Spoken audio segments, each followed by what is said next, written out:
नमस्कार दर्शक बंधु आपड़ जानी जे मोदी सरकार कहते सुभद्रा योजन 50,000 टंका भाउचर समस्त महिला को देवे किंतु यही भाउचर किपर मिल और कहीं मिल और क्या मिल और क्या मिलनी और कौन रही योजना विषय लक्ष्य चलतु जाना यही विषय किंतु वीडियो आगू को बढ़िया पूर्व जदि आपण मैंने आम चैनल को नुआ कर आम चैनल को लाइक और सब्सक्राइब करने जमार भी भूलें ना। महिला को सुभद्रा योजन मोदी सरकार 50,000 टंका पर्यंत भाउचर देवे। ओडिशार अफिसर मानक सरकार चली कहले एक नड़ा कहले एबे समय आसी एठाकार सरकार को बदलवा दरकार।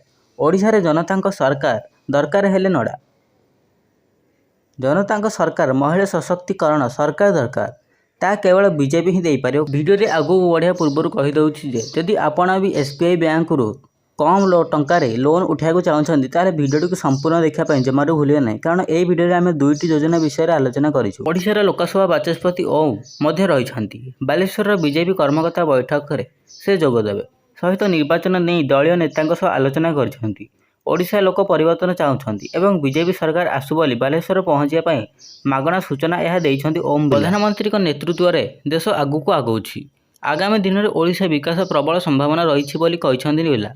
बालेश्वर पर संबलपुर क्षेत्रजोरपुर विषय संकल्प समाज सेवार जोग देइछन्ति लोकसभा बाचस्पति। एबे सुभद्रा योजना को नहीं केवल गोटे खबर ही आसी जदि मोदी सरकार ओडिशा को आसबे ताले आपन को 50,000 टंका भाउचर मिल पार। यह केवल समस्त महिला को ही मिल। जदि आपन यह विषय अधिक अपडेट जाना चाहते ताले यह आगू को अपडेट आसो आगू को अपडेट जानापी आम चैनल को लाइक और सब्सक्राइब कर रखि था। एबे चलतु जाना किपरि आपन सस्ता टंकार पाइपर लोन।